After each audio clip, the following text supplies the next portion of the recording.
Hey everybody, it's Teresa Scully here. I've got a little time for a quick reformer class out here on the patio. My kids are upstairs working on their virtual classwork stuff, so I snuck downstairs to get a little workout in, and I thought I would just let you guys join me. I'm starting off with 2 reds and a blue. We're going to warm up the legs with footwork on the reformer, and then after that we'll do some abdominal curls for abdominals and then some arm things. Possibly get our legs in the straps depending on our timing and when the kiddos need me. But I hope you can join me today on your reformer. If not, get some inspiration on the things that you could do on a reformer if you decide to get one. There's so many things and so many options. Thanks for joining me, and comment below and share with your friends.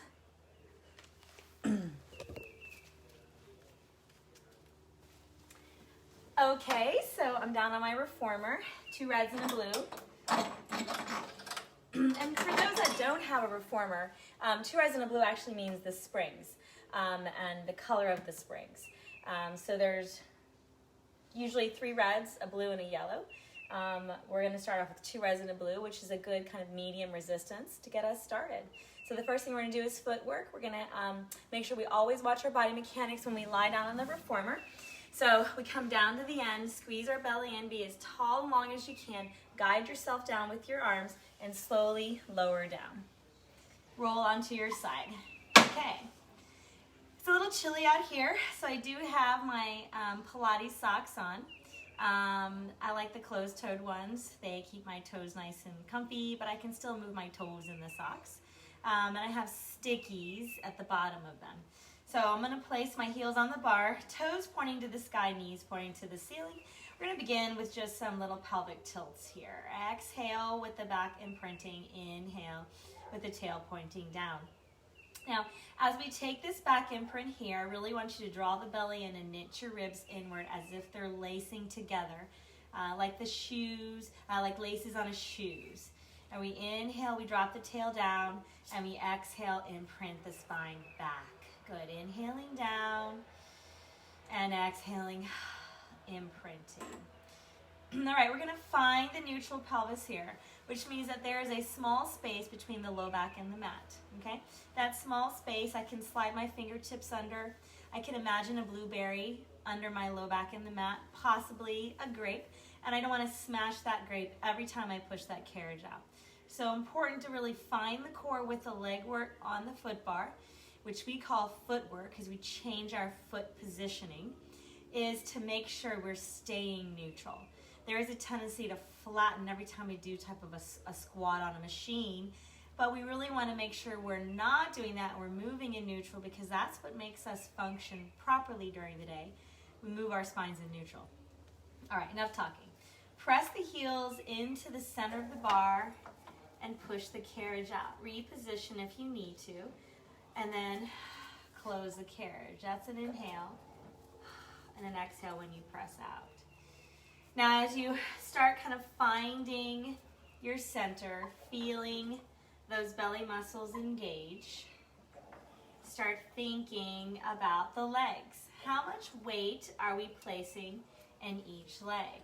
Are we evening the amount of weight?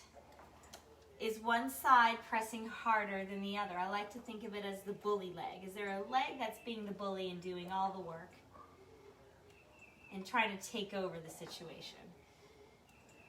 Let's try to check in there and let the other leg that feels weaker do some more work. Now we're going to close the carriage now. When we close the carriage, the beginning position, I like to just quickly call it home. So we're now at the home position. We're going to bring our heels together, toes apart, knees no wider than the armpits. Press out on your exhale. Inhale, close the carriage. Press out on the exhale, and inhale, close the carriage. As we're pushing in and out, we're going to ensure that we're moving from the core and letting those abdominals do the work. We're going to pull the carriage home with the backs of the legs. Pull the carriage home with that low core. To ensure that your pelvis is neutral, it takes that low belly.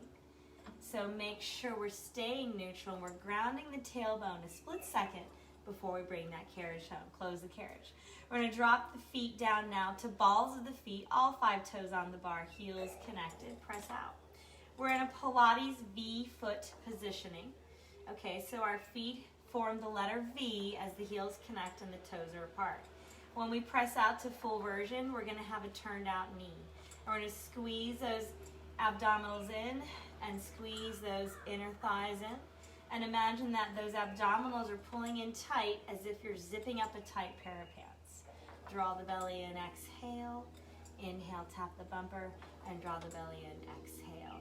Check into the legs, make sure you are symmetrically moving. And we got one more, press out, and close the carriage. We're gonna bring the heels out wide onto the bars now. Wide enough to feel a difference between your inside turnout to now your outside turnout.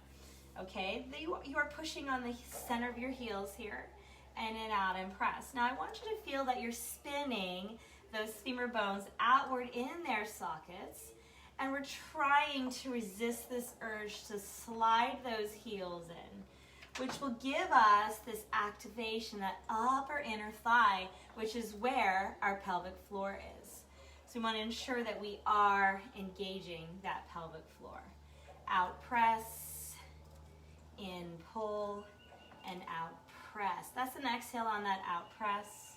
Squeeze those legs tight and be fully engaged and squeezed on your out press, and fully engaged and squeezed on your in press. So the muscles are working always in both directions. Close your carriage.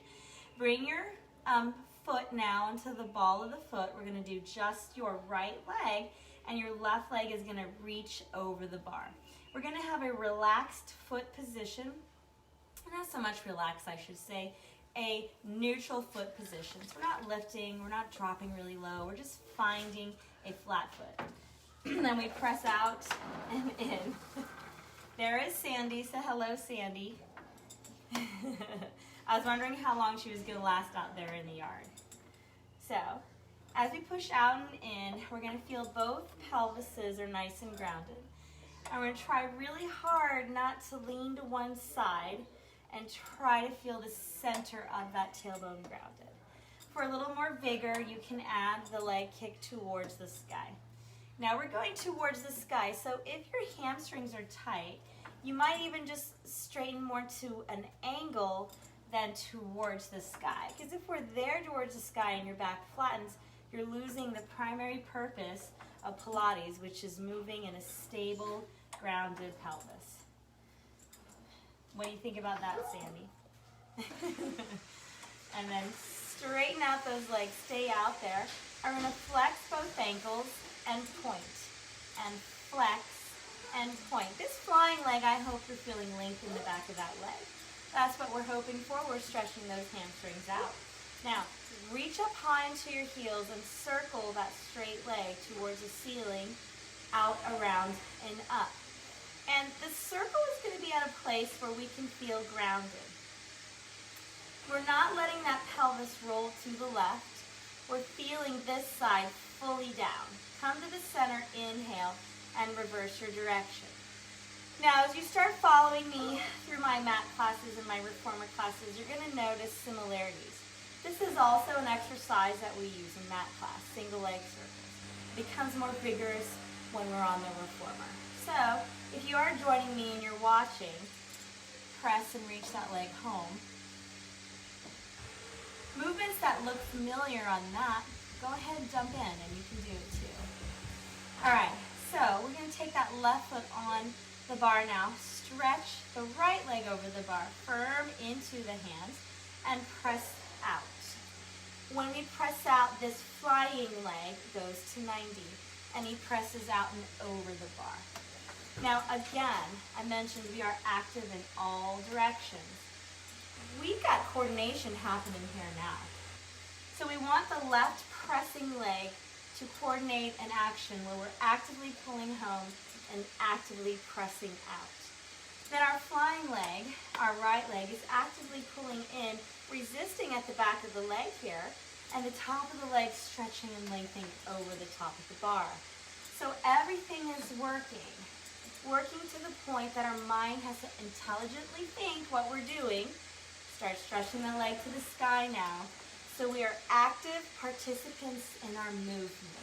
What are we feeling? What is breathing? Are we breathing right? Are we breathing restricted? Are we holding our breaths? We always want to breathe smoothly. Now stay up there with that leg and flex and point. Both ankles, flex and point. Notice my standing leg is as straight can be. I hope I'm there. I am not perfect, that is for sure. As I ground that left side down a little deeper, because I can feel it trying to rotate up. And then one last press to the sky, stretch through the back of that leg, and just a gentle, relaxed standing foot as we circle the leg out to the side, around and up. Find a stable place, ladies and gentlemen. If your leg can only move in this smaller range to keep that opposite hip down, then that's what we do. We want form before quantity. So if we do 4 really good, perfect movements and we've got great form, that's where we stop. And you'll notice that 4 repetition will be all you can probably handle until you gain that strength that you need to be stable and strong in that core. One more circle around. Breathe in. Oh yeah, this is work for me. Stretch that leg out and take a break. Pull those knees to your chest and rock your body left and right. Hello, Dave. All right, now we're going to switch gears a little bit and move into a peeling bridge. I want to make sure that that headrest is down, okay, because we don't ever want to overflex the neck. So in this place, we're going to keep the springs where it is. If you know your peeling bridge and you want a little more work, you're going to take a spring off. I would say take the blue spring off. We're going to stay here, and we're going to imprint the spine, exhale, and release. Good. Just kind of rocking and rolling a little bit, just kind of wake up our minds now and kind of realize now we're moving into the spine, and we're moving the spine now. With footwork, we were definitely taking some time. I'm going to push my dog away here. Go away. Stay right there. Camera can't see the pelvis, Sandy. Thank you. We're going to make sure we're taking the time now to feel movement in the pelvis and not so much stability as far as staying stable. We're stable even though we're moving, but we can still stay stable when we're not moving. I need to make sure I make that clear. All right, so now that we've done that kind of rocking, we say, hey, pelvis is moving now, back moves in relation to the pelvis. We find the center of the heels here, and we rock the pelvis back. Take a breath. Slowly peel those bones up and hover just about to rib cage. That means there's space here now, okay, but your carriage stays closed. Inhale, breath, lower those bones down one at a time. All right, now if this is already work, then you go to that kind of half hip lift, right? But for more vigor, we imprint and we continue to lift those bones up one at a time. We press the hips up and we feel the knee to the hip to the armpit, one straight line. Then we take a nice deep inhale breath and we slowly lower down. Find those 5 low back bones on the lower, bone by bone. Now me, I'm very critical of my movement because I do try to be very intentional. I can tell that I kind of wag to the right a little bit, like I'm wagging my dog tail when I'm coming down. So guys, check into that and see if you're wagging into one direction or the other. If you are, I want you to slow it down a little bit and try not to do that wag. Try not to move your pelvis left and right, which means we have to slow down, which means we have to be very intentional, which means we have to breathe halfway through the lowering down to ensure we are moving well, and we got the breath helping us move. Inhale at the bottom, exhale and print again, and we roll up, bone by bone. Draw the belly in tight, press the low back into the mat, and feel those bones lift and float up one bead at a time, as if your spine is a beaded necklace. Slowly down, breathing into your chest and drawing that belly in. I know my right side is kind of a tight side, so I'm taking my time to imprint, press down onto that right side a little bit more and deepen that abdominal connection to ensure that I'm getting that side of my spine up and articulating. Pushing the hips up, lengthening to the back of the ears and down to the shoulders.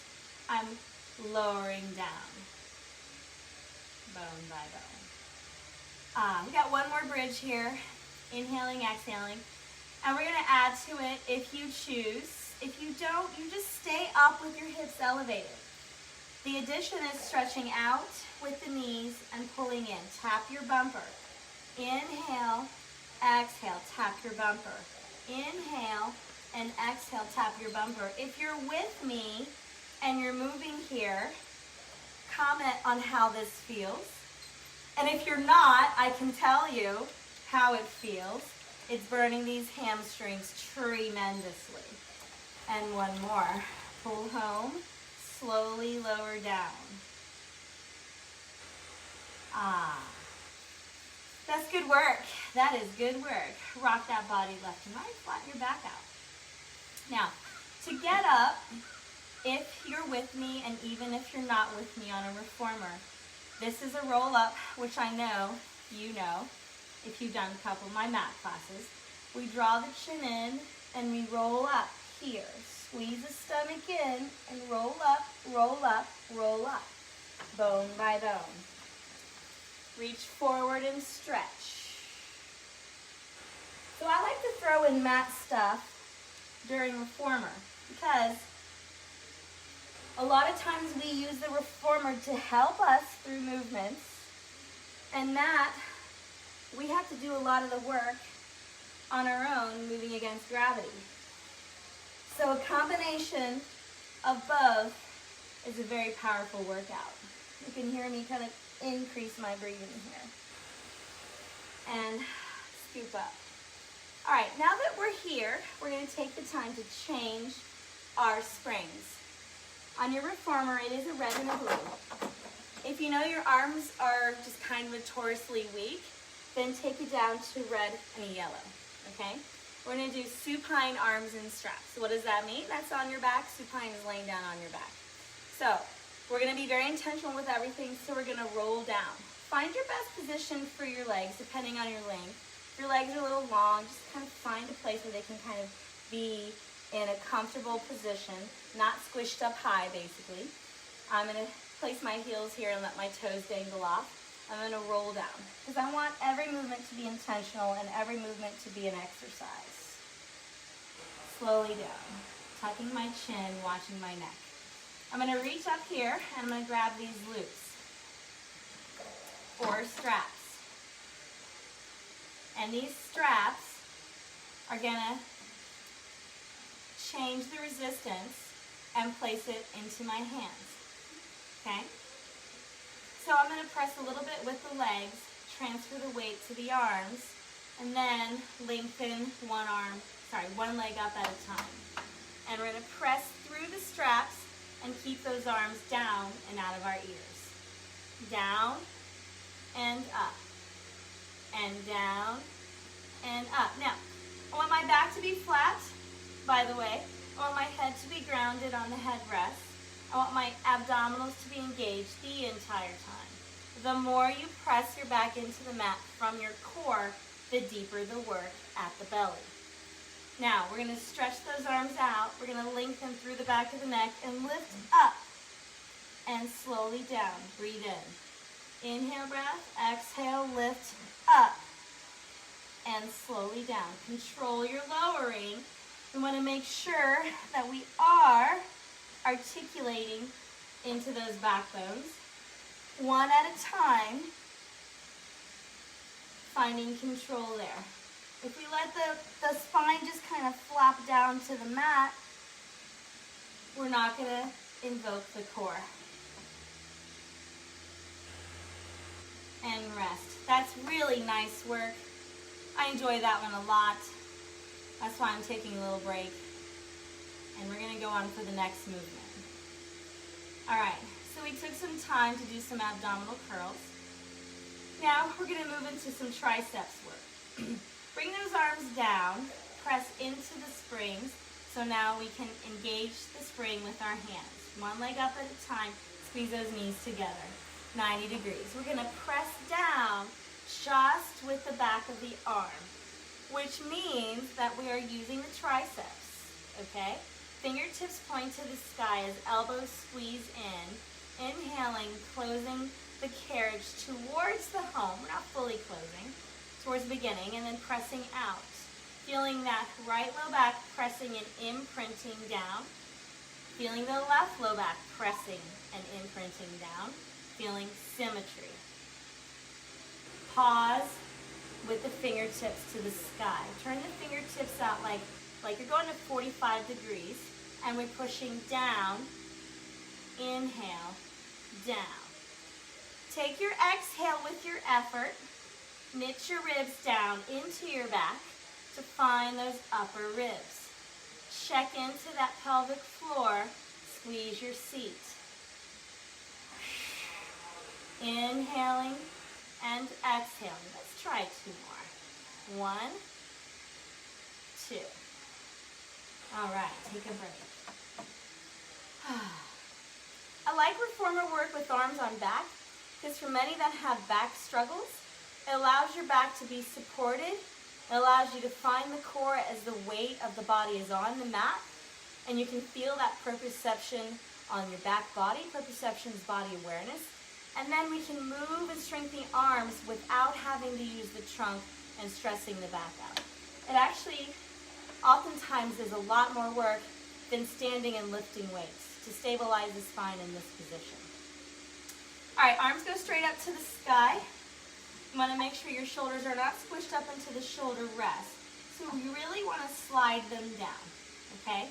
That's a cue we all say often, but sometimes how do we even get there, we wonder, in a reformer class?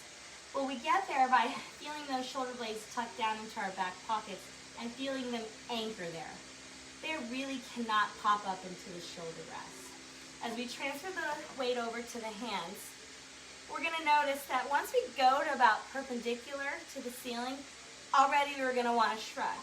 So perhaps as we push down, reach out to the side and circle around and up, this circle is smaller than we think. Okay, so we really make it a little smaller than what we feel like we could do. Because slow is better than fast, control is better than wild, in all worlds of life, right? And intelligent movement really kind of works those abdominals in a way that you didn't know you could. Reverse your direction. Inhaling up, out to the side, exhaling. Exhale's effort, E, exhale, E, effort, E, engage. Exhale. Inhale. Exhale. Relaxing head, neck, and shoulders, keeping the collarbones open. 3 more here. 1. Squeeze those knees together. 2. Feel the low belly. 3. And slowly reach those feet down to the bar. Good stuff, guys. Good stuff. We're going to reach out towards the ceiling.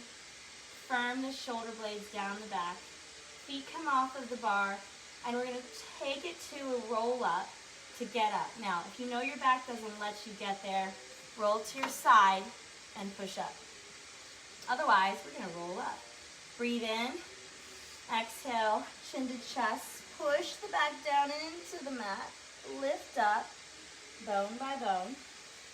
And as we're here, I like to take the time to give a deep back line stretch as my hands are on the foot bar. And I'm going to send the elbows in chicken wing type position. Okay, here's our chicken wing. And pull myself forward towards my thighs. Take an inhale breath into that back.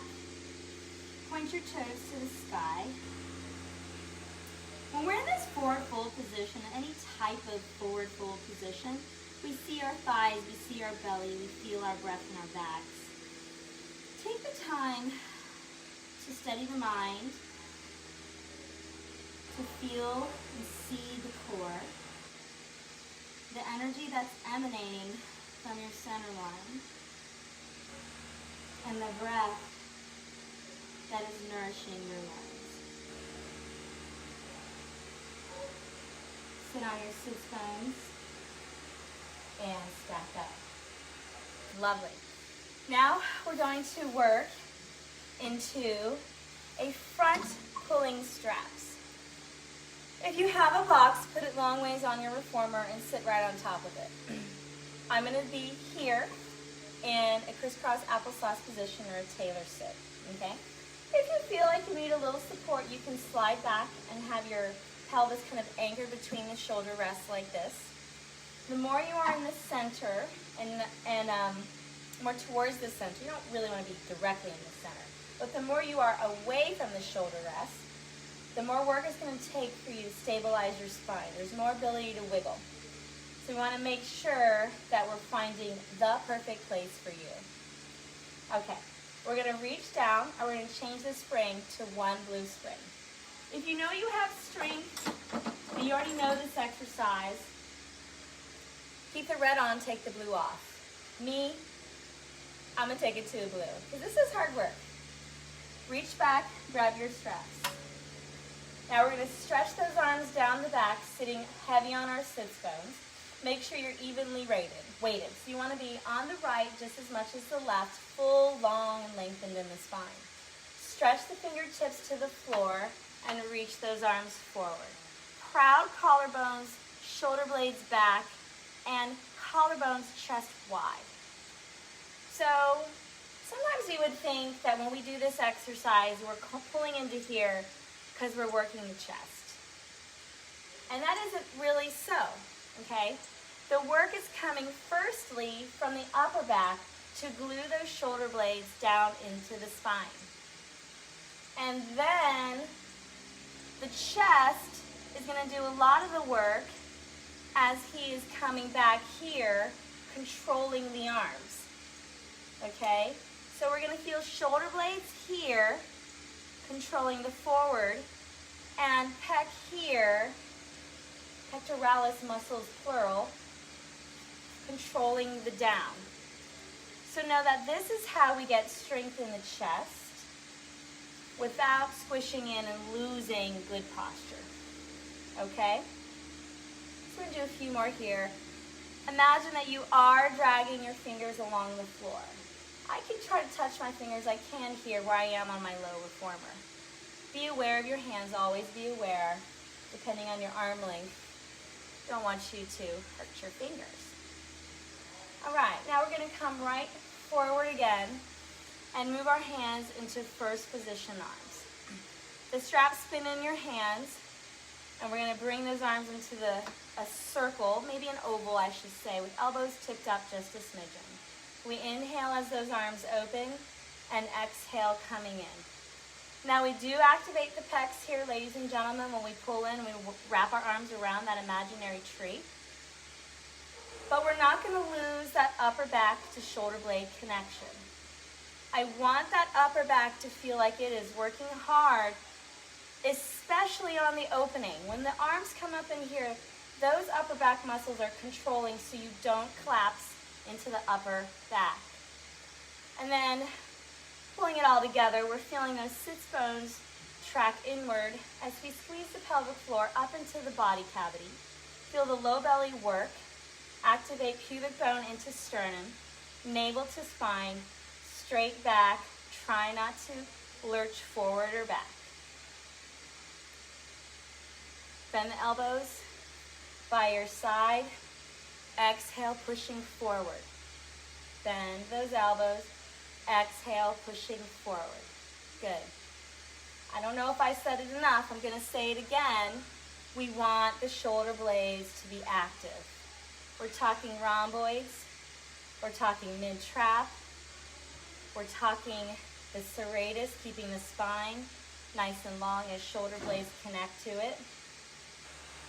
And then we're going to move out, forward, to the side, and together. Keep those collarbones proud. Don't let them collapse forward. Squeezing the stomach in on every effort. Keeping the belly engaged on every lateral ribcage inhale breath. Finish it here. Close it and reverse. So the carriage stays steady when those arms go out to the side and forward. Steady carriage, even weighted sit bones. I feel like I'm leaning to my left more. So ensure that you are fully stable there. And as those arms come in, draw the belly in. That's your power force. Power from the belly. Power, as Joseph Pilates called it, from the powerhouse. And rest. Keep those hands in your straps and let them just kind of settle into your body to keep the weight on the carriage and at a manageable place. And then let that back just kind of stretch a bit. And we let that back stretch a bit. We breathe into the back. And then we stack up. Good. All right, now we're going to move into triceps, all in the same position. I'm staying at blue. Triceps could be hard in this position, so perhaps after you've done like 1 or 2 reps, it's too heavy, close your carriage and put your yellow spring on. So here we go. I'm going to slide back a little bit because I do know I need anchoring, and that just gives me a little bit more length in my strap. For instance, the further away I am, the shorter my strap is going to be and the harder. Okay, that's physics. When I come back, my strap is actually a little bit longer. Okay, so with that being said, I'm going to hinge at the hips. And if you will, do this with me as we're staying on our sits bones. And even if you're not on a reformer, just test yourself out and see if we can hinge just at the hip bones, keeping the head right in line with our tailbone. Just like so. Now, this is the tricky one in class often, trying to get the bodies to move here. It's always tough, but we always forever try. So in this hinge place, it's a hinge that's going to allow you to anchor your spine straight and access the triceps, okay? Shave the head. So you're going to imagine that you're shaving the head, like so. Now, one version of this exercise is kind of forming a diamond, but I know when I go there, my shoulders are too tight, I shrug. So I'm opening my hands out at the top to slide my shoulder blades down the best that I can. If you are critical like me, you can see my right shoulder is hiked a little bit. I'm not liking it, but I'm trying my best to keep him down. And through that effort, I'm feeling good work.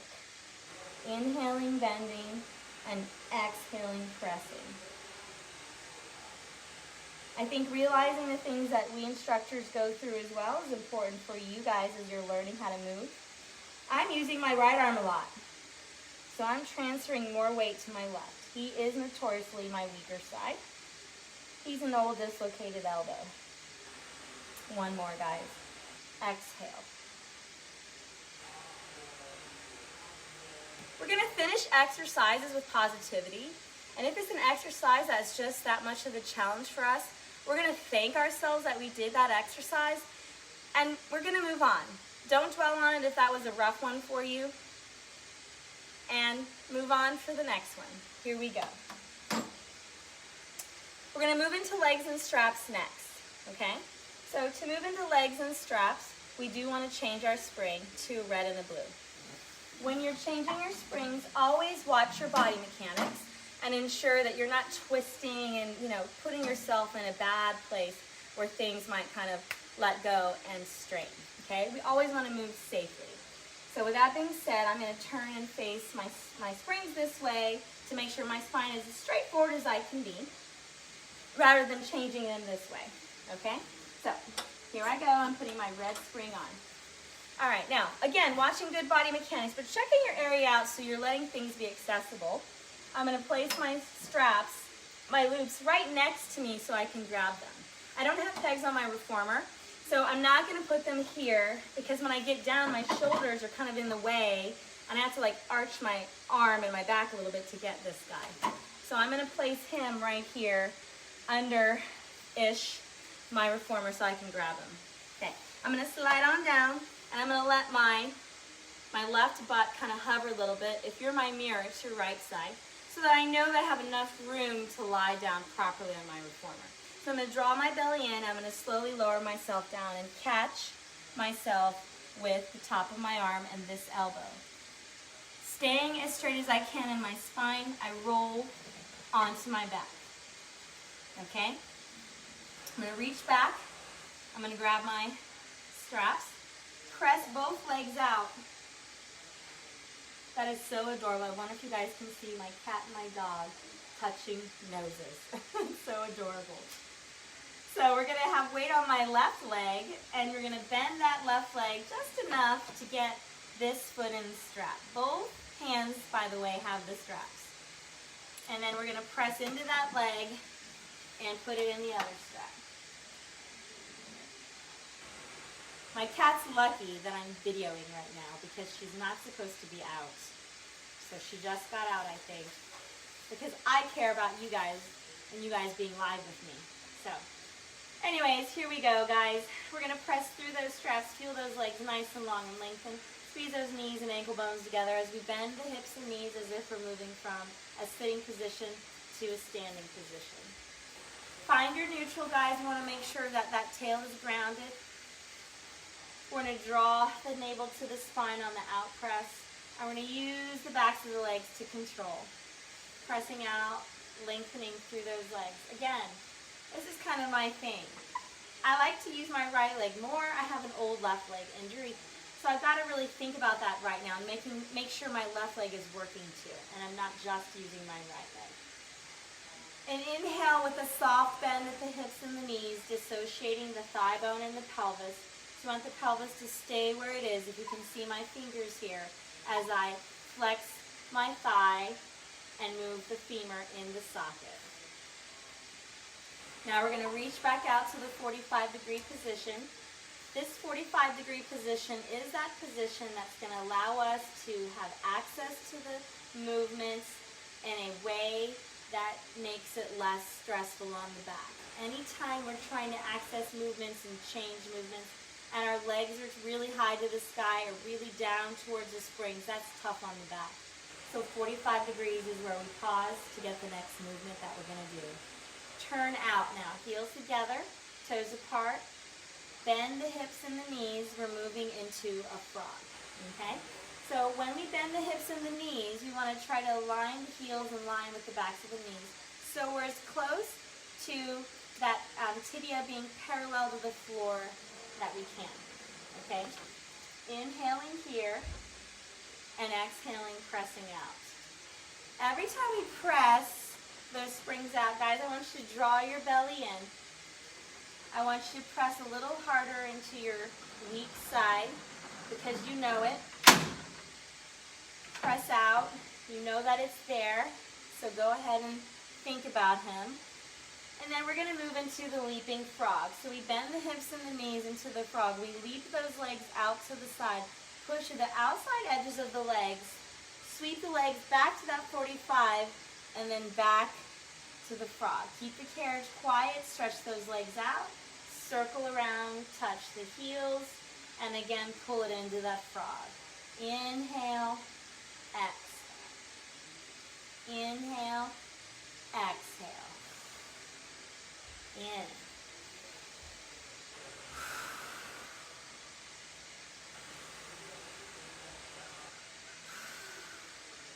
Last one here. Reverse it by coming up. Carriage stays quiet. Bend the hips and knees. Touch the heels. Press out. Inhale. Exhale. Inhale. Exhale.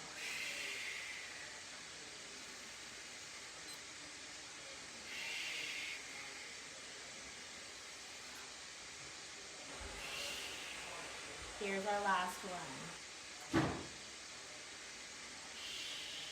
Spin those legs to parallel, knees face the sky. Reach double legs to sky, stretch those legs out to letter V. Push to the outside edges of those legs as you circle back to that 45-ish degree and right back up. Less is more, so we don't have to go super wide for this motion. Feel the work at the hips. Feel the work at the low core to control. As those legs lift up, let them stretch into the hamstrings.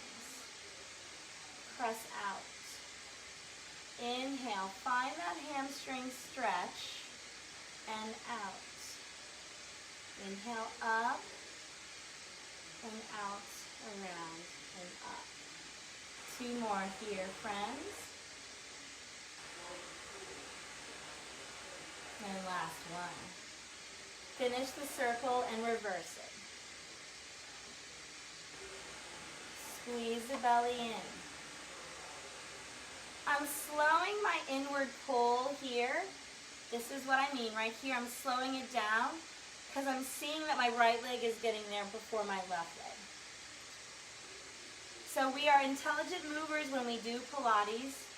So be intelligent, mind over body, and move as perfectly and as symmetrically as you can.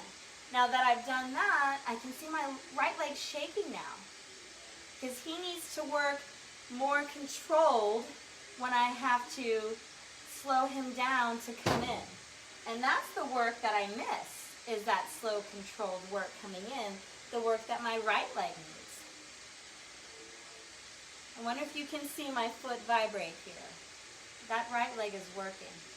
Take a little break, bring your knees to your chest. Legs and straps are amazing, but you always have to move through control, guys, until you get super used to it. And I should say, not until you get super used to it. You should always move slow and controlled and very intelligently, okay?